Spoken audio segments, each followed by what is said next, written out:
आषाढी एकादशी जामगाव ढोकलेवाडी इथं अनेक भाविकांच्या दिंडीने दुमदुमली, विद्यार्थ्यांचीही सहभागी। रोहा तालुक्यातील अनेक ग्रामीण भागात ठिकठिकाणी आषाढी एकादशीनिमित्त ज्येष्ठ नागरिक, तरुण वर्ग तसेच शालेय विद्यार्थ्यांनी परिसरातील विठ्ठल रखुमाई मंदिरापर्यंत पायी दिंडी काढून विठू नामाचा गजर करत टाळ मृदंगाच्या तालात विठुरायाचे दर्शन घेतले।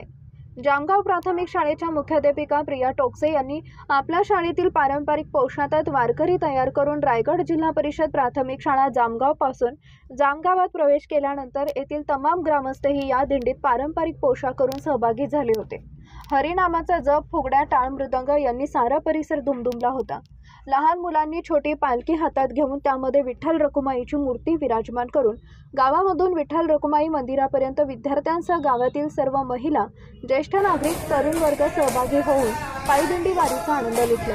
यावेळी महिलांनी आपल्या डोक्यावर तुळशी रोप घेऊन दिंडीत सहभाग दर्शवला।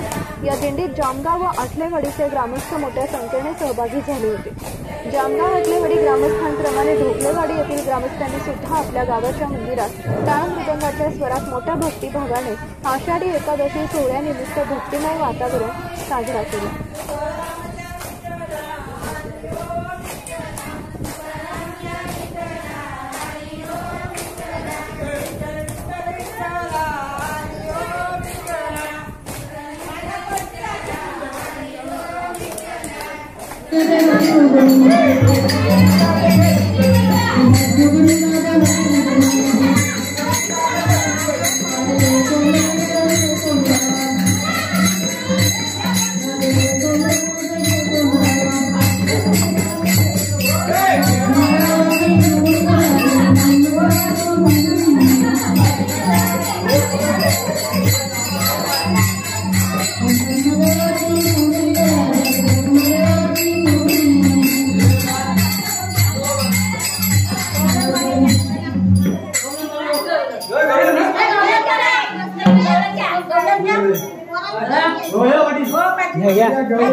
कर